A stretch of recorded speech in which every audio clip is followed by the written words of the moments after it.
Ladies and gentlemen, the story you are about to hear is true. Only the names have been changed to protect the innocent. NBC brings you Dragnet.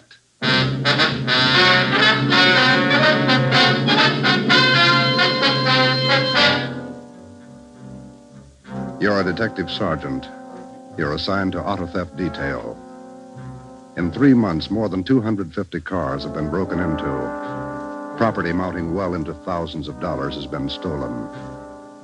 2 youthful members of the gang have been apprehended. The all-important brains of the criminal ring, the leaders, are still at large. Your job, get them. Dragnet, the documented drama of an actual crime, investigated and solved by the men who unrelentingly stand watch on the security of your home, your family, and your life. For the next 30 minutes, in cooperation with the Los Angeles Police Department, you will travel step by step on the side of the law through an actual case from official police files. From beginning to end, from crime to punishment, Dragnet is the story of your police force in action. It was Monday, March 2nd. It was cold in Los Angeles. We were working the night shift out of auto theft. My partner's Ben Romero. The boss is Ed Backstrand, chief of detectives. My name's Friday. I was on the way back from the interrogation room, and it was 10:58 p.m. when I got to room 26, chief of detectives' office. Real tough kids, aren't they? Yeah, they won't admit a thing. Now, sit down. Thanks. When'd you pick him up? About 8:30 tonight in the parking lot behind the Star Theater out on Sunset. He was lifting the radio out of a 48 convertible. He's had lots of experience. The report says you picked up a 19-year-old girl with him. She was waiting for the guy in a parked car across the street from the theater. Car was full of loot. The first real break we've had on those auto burglaries in 3 months, and it's no good to us. Neither one of them will talk. They won't even admit they know each other. You run makes on them? Just did. We've been questioning the boy for an hour, getting nowhere. What's his name again? Freeman, Stanley Freeman. Oh, yeah. Age 20. Address? Butte, Montana. Down here for a vacation. He doesn't lie very well, Ed. He's never been to Butte, Montana in his life. Knows less about the town than I do. Well, get to him. Right, Ed. Where'd you put the girl? We had a policewoman take her to our office. We can talk to her when we finish with the boy. Well, what's her story? Hasn't any. She won't even open her mouth. 19 years old, probably needs a good spanking. Now get him to talk. Right.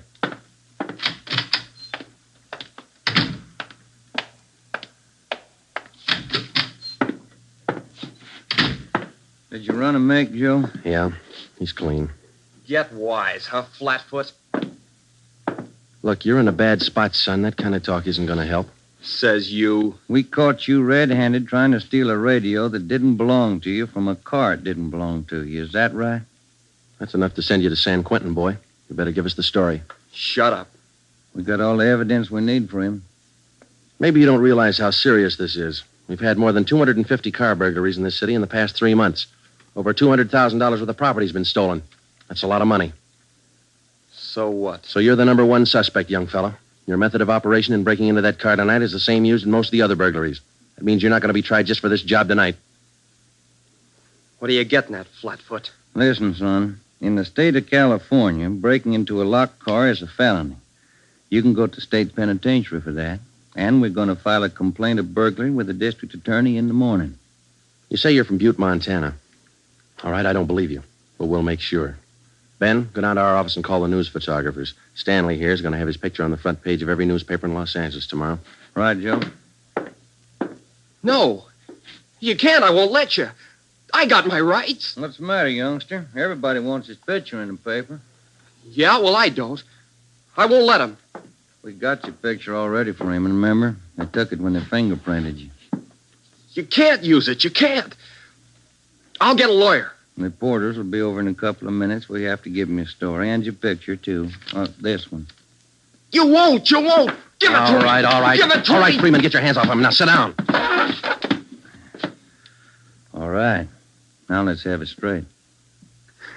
Don't let him use the picture. Don't let him. You can't. You can't. We got to have the truth, son. Now, look, you're 20 years old. You know right from wrong. You'll have to take your medicine. If you cooperate, we'll do all we can to help. I live out in the Wilshire district. All I wanted was a little extra money. We didn't take much. We didn't think it was so wrong. It was stealing, Freeman. You know that's wrong. Where do you live out there? Piper Avenue. 821 Piper. You won't give him my picture. You live there with your family?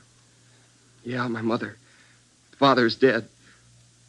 Promise me you won't give him the picture. My mother, she'd see it. Promise me. You're working with a gang on those auto burglaries. We know that. Now, who are they? Where are they? And what's the setup? I can't. They get me for it. Who'd get you? I can't tell you. I can't. Who's your girlfriend, Stanley? The one you were with tonight? Joanne. Joanne Miller. Where does she live? Piper Avenue, same as me. Lives on the same block, 866. Is that her home? She live there with her folks? Yeah. Mother and father. They work. And you got her into this. Isn't that the story she gave us, Ben? I did not. I didn't. It was her. She said a bunch of kids were doing it. It was quick money, something to do at night. She started it. All right, Romero. I'll go see the girl. You stay here with Freeman. All right, Joe. Just stay put in that chair, Freeman.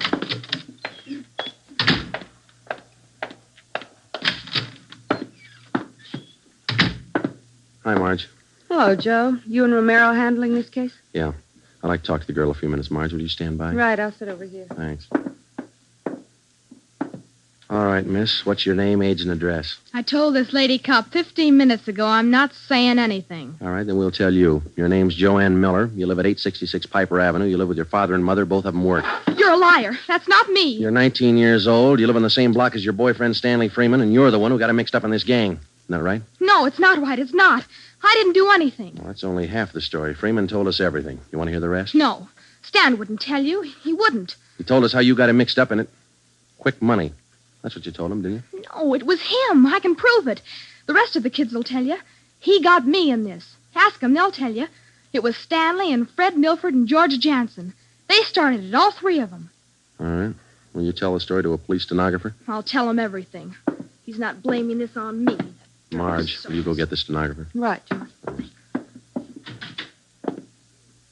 Now, how many persons in this gang of yours? Oh, about 10 or 12. And it's not my gang either. He got me into this, and now he's trying to lie his way out, blaming me. How long you been doing this, burglarizing cars? Me? Oh, only about 2 weeks. It was supposed to be fun, something to do at night. The rest of them been at it a couple of months. Who's the head of the gang? I told you, it's him, Stanley, and Fred Milford and Jansen, all three. I only started going out with him 2 weeks ago, maybe less. All right, Joanne. Tell it to the stenographer the same way. Stenographer will be in a minute, Joe. Okay, Marge, thanks. Stay with her. Right, Joe.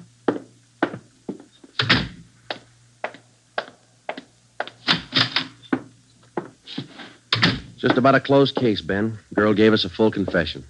She didn't. Oh, you're not tricking me again. She didn't. She told us you're one of the leaders of the gang, Stanley. Said you got her into all this. The other two are George Jansen and Fred Milford. About a dozen kids in the gang, all of them about your age. Isn't that right? She's lying, can't you tell? She's lying. She got me into the gang. Well, she did. She's Milford's girlfriend. Ask her. Oh, she can't lie out of that one. She got me into it. I can prove it. Who's the real leader of the gang? Milford. He started it. He organized the whole thing. He collects the stuff we get, and he delivers it. Jansen helps him do it. What do you mean he delivers the stuff? Where does he deliver it? Oh, somewhere in Dogtown, I think. Down around South Main, near the railroad yards. Who's it delivered to? Oh, I don't know exactly. I heard Jansen mention the name once. Myra, he said. It's supposed to be a big secret. Myra, that's all I remember. Where does Jansen and Milford live? Oh, Jansen rooms down on East Flower. 1042, I think. It's a rooming house. And Milford lives 2 blocks over from me on Quincy. 234 Quincy. He lives with his grandmother. Got that, Ben? Right. All right, let's pick up Milford and Jansen. It was 10 minutes past 1 when Ben and I returned to headquarters with George Jansen and Fred Milford in our custody. In Jansen's room at 1042 East Flower Street, we found 2 fur coats, a box full of new car accessories, an S&W .38 revolver, and a .45 automatic. When we picked up Fred Milford at his home, we discovered 5 deluxe car radios hidden in the garage, plus a valuable assortment of cameras, cigarette lighters, and clothing. Both Jansen and Milford refused to talk. But when we got them to headquarters and showed them the signed statements of Stanley Freeman and the girl, Joanne Miller, they broke. Milford, where else did you and your gang operate besides the Wilshire district? No place, only out there, that's all. Same type of car burglaries have been committed all over the city. You telling us your gang didn't have a hand in them? It's the truth. Our territory was Wilshire district. We didn't go outside. You mean some other gang's responsible? I don't know. All I know is we didn't have any part of them. Is there another gang, Milford? Maybe, I don't know.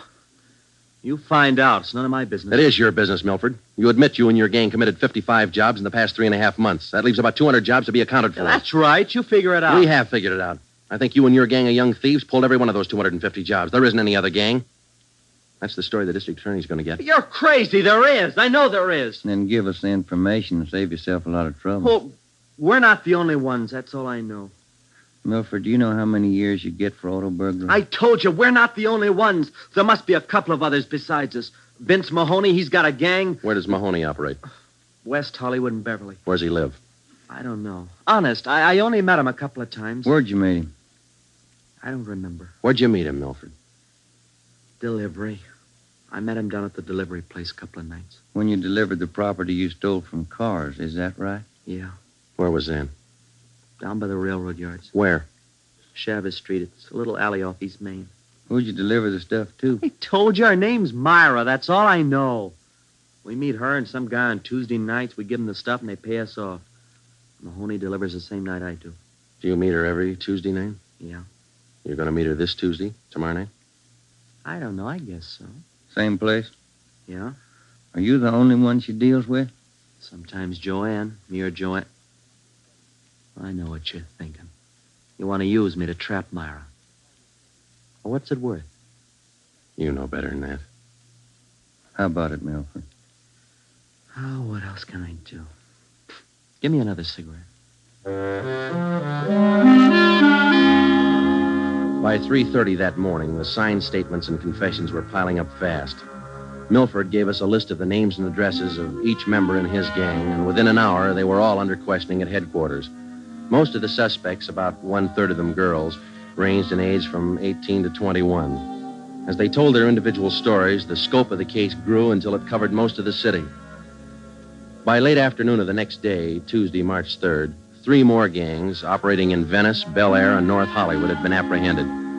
They confessed to more than 175 burglaries from locked cars during the past 3.5 months. At 5 o'clock that afternoon, Ben and I met with Chief Backstrand in his office.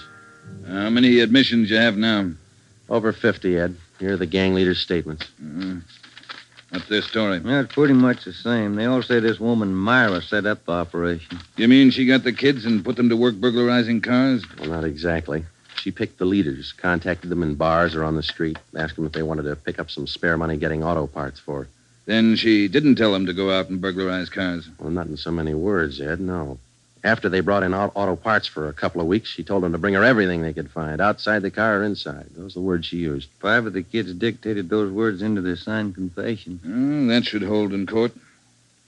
What else did you get on this woman? Oh, she taught them how to work, told them to wear gloves, all angles. Well, we got most of the small fry. Now, where do we find this Myra woman? Any description on her? Yeah. Kids say she's about 33, 34. Good-looking redhead. 5'5", about 120, well-dressed. No description on the guy she runs with. You run a make on her yet? Yeah, no previous record. We've set up a stakeout for her tonight. 2 of the gang leaders have volunteered to go along, this Milford and Vince Mahoney. Good. Down on Chavez, where she usually meets them? Yeah, that's right. When? 11:15. That's the regular time for the meet, according to the kid. All right, I'll be at home. Call me. I don't want to miss out on this one. When Ben and I left Ed Backstrand's office, we went home for dinner and a few hours' sleep. At 9:30 p.m., we were back at the office. We met the men in the special detail which Backstrand had assigned for the stakeout that night. We briefed them on their duties, and then we got Fred Milford and Vince Mahoney out of their cells. To avoid any possible suspicion of the presence of a trap, we had Milford's permission to use his car in the stakeout. The car which he had said he had driven to the delivery meetings with the woman Myra at least a dozen times before. We arrived at the stakeout area, Chavez Alley in East Main, at 9:58. The meeting was scheduled for 11:15. The moon was out, but the sky was overcast, and it was a cold wind blowing from the east. Hey, what time you got, Sergeant? About 10. Why, Milford? Getting nervous? No, I'm just wondering. How you cops gonna rig this thing? In just a couple of minutes, we're going to plant you two in Milford's car parked up there in the alley. Now, you stay there until Myra shows up. We'll do the rest. Yeah, I know, but what'll we say? Suppose she asks for some stuff. We ain't got any. You won't need any. You won't have much time for talking. Hey, suppose she wises up. Maybe she'll pull a gun. Maybe. Does she carry one? No, never saw her with one. Don't worry, Milford. We'll make sure you're not in danger. She's got an awful temper, that redhead. Got mad at me once when I squawked at the prices she was paying us for radios. What was she paying you, Mahoney? For an 8-tube radio, good shape, $7. She got all the gravy and you got all the grief. You're not kidding. Joe? Are you? Yeah, Steve. What do you got? Well, the men are all staked out, Joe. Got the area covered from every angle. All right. You got an extra man to stay in Milford's car? I'll handle that myself. Fine, thanks. Okay. All set, Joe? Now, Milford and Mahoney, we're going to put you two in your car now. There's going to be an officer with you, so there's no need to be nervous or afraid. You just sit in the car and act natural. When this Myra drives up, don't leave the car. Have her come to you. You got it? Sure. Okay. All right, Joe, let's go.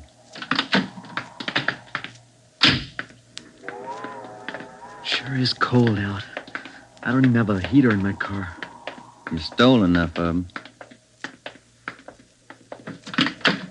Okay, Steve, here they are.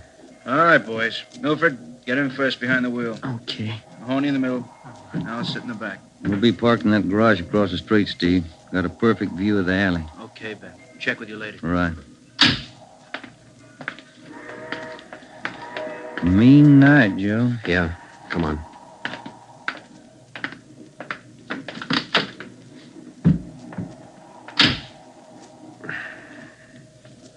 It's cold here in the garage, isn't it? Yeah. It might be a long wait. What time you got? 6 minutes past 10. Thank you.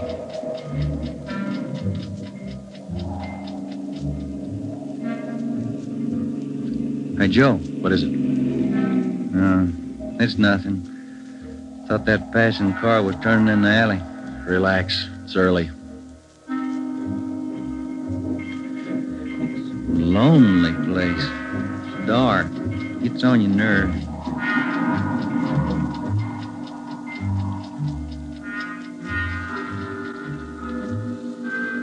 That's it, Ben. 11:30. Nothing yet. Somebody might have tipped her off. Yeah, that's what I was afraid of. Now, let's wait it out anyway. Joe, that blue coupe. Yeah, just turned in the alley. Let's go. Come on, run, Ben. Behind you. All right, you fella. Quit your fighting. What'd you get, Steve? Here he is. Just drove up in the coupe. Got out and called Milford Mahoney by their first names. He's in on it. What about the girl? No sign. Kid was the only one in the car. All right. Tell the men the stakeout's off for tonight. Have them report back in. We'll take the kid with us. Okay. All right, young fellow, this way. What you cops think you're doing? I ain't done nothing. Look, sport, we heard that from 54 different kids yesterday. We're tired of that line. Come on. When we got back to the office, we took the boy to the interrogation room and questioned him. He gave his name as Matthew Leiter, age 21. He wouldn't break until Vince Mahoney definitely identified him as a member of his car burglary gang and the special favorite of the red-headed woman they called Myra. Then Leiter copped out and told Ben and I that he had talked with Myra as late as 10 o'clock tonight. He told us that she had heard that the police had picked up some of the gang members, and she asked Leiter to drive down to the Chavez Alley meeting place. He was supposed to tell Milford and Mahoney that the weekly delivery date was off until further notice. We questioned Matthew Leiter for an hour and a half. You told us a little while ago that you talked with this woman, Myra, late tonight. Yeah. Where'd you talk to her? At her home? Her home? Don't be stupid. Nobody knows where she lives. I met her at a bar. Which bar? Julius, out in Santa Monica. How did she contact you? Called me at home. She's not such a bad dame. She treats you right. Sure, that's why you're in jail. Did you ever call her on the phone? I don't know her number. None of the kids do. She's smart. She taught me all I know about the racket. You'll have a rough time getting her. Maybe, but we'll get her. Ben and I left the office at 2 a.m. and went home to bed. We reported in at 8 that morning to Ed Backstrand. The three of us went down the street to Koken's restaurant for a cup of coffee. Nobody was in a good mood.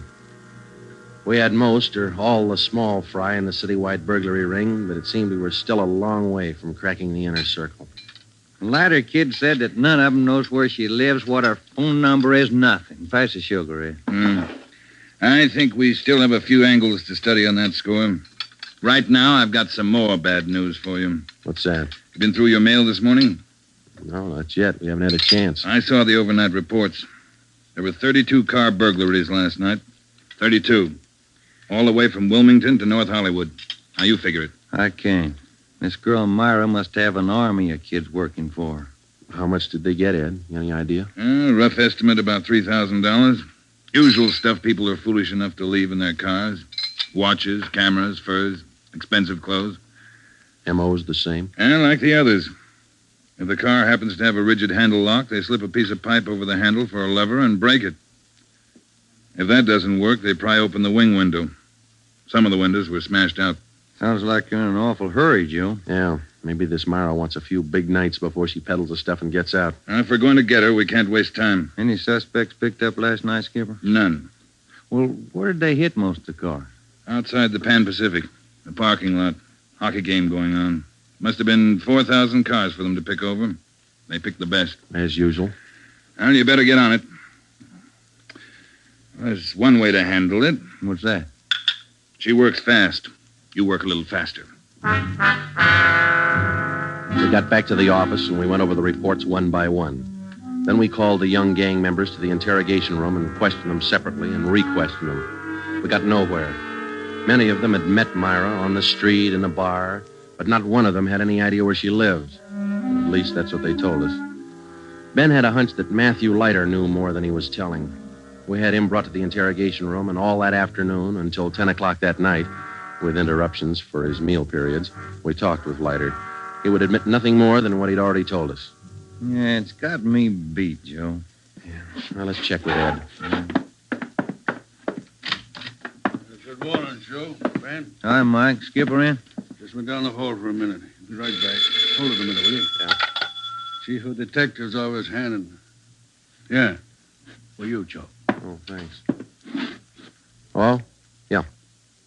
He does? We'll be right over. That was Sergeant Hopkins over at the jail. Yeah? Matthew Leiter's got something to tell us. Says it's important.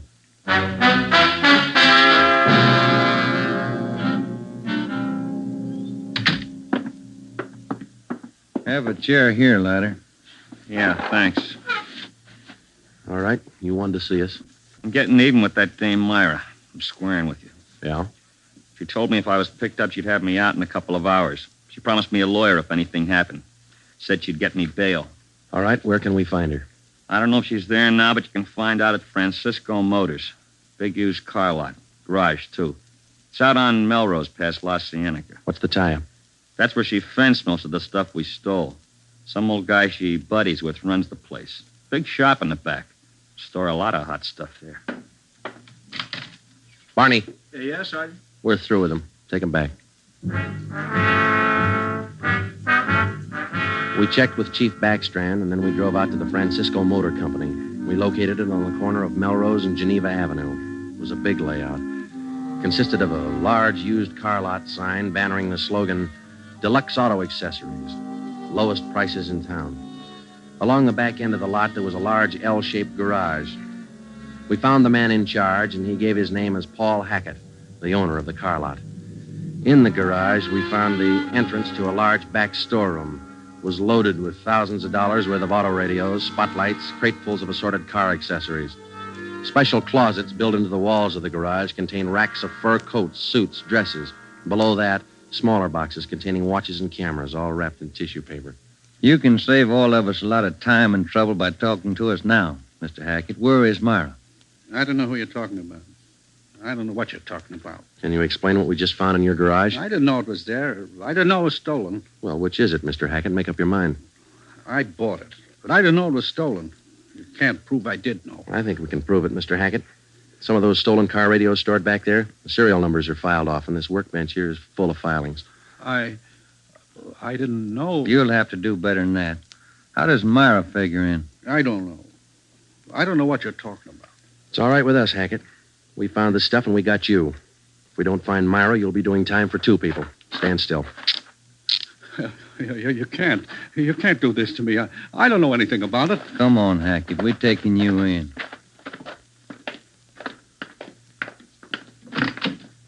All right, get in the car. Come on, in the car. Am I going to jail? You're going to jail. All right. I'll take you to Myra. Hackett told us that Myra lived at 1345 Munich Drive in Beverly Hills. He said that he was Myra's husband.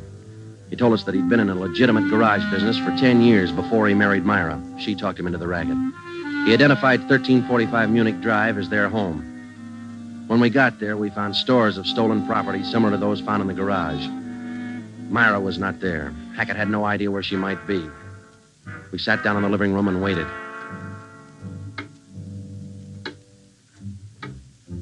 One hour, 2 hours, 3 hours. After 5 hours of waiting, the monotony started to wear on everybody's nerves, especially Hackett's. Yeah, the whole thing, it was her idea. I should have known, all hers. She did this to me. I won't take it alone. Where is she? You tell us, Hackett. Told you, I don't know. She couldn't have gone. She didn't know. I'm not going to take All right, this quiet alone. down, quiet down. That you, Paul? Thought I heard you talking to some. Who's he? The police, Myra. The police. Your smart kids told them the whole story. What are you talking about, my smart kids? What are these cops All doing here in right, the that's living... enough. Get your dirty hands off me. Get away. Kid's right, Joe. She got a Get away. temper. Who do you think you're... There, that ought to hold you for a while. All right, come on, you two. Let's go. All right, copper. You win. Stupid husbands. How many times did I tell you? Don't trust those kids. Don't store the stuff in the garage. Don't open it for anybody. Get a lawyer. No, you knew better. Dumb jerk. The idea of having those cops camping in the living room waiting for me. Why didn't you warn me? I'm going to divorce you. That's what I'm going to do. I'll stick you for plenty. Jerk. All right, inside, you two.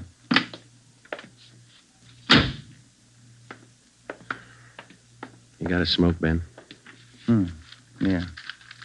Here. Thanks.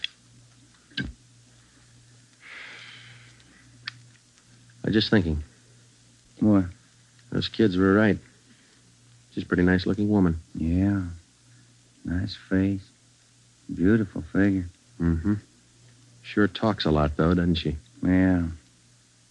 Hey, Joe, remind me to take home some flowers to my wife tonight, will you?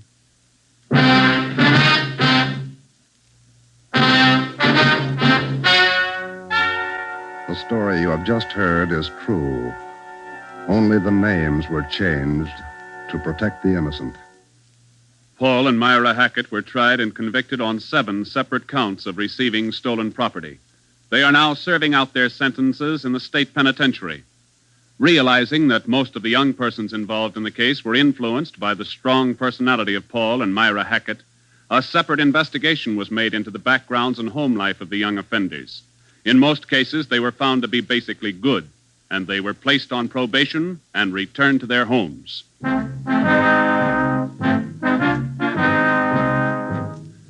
You have just heard the 13th in a new series of authentic cases from official files.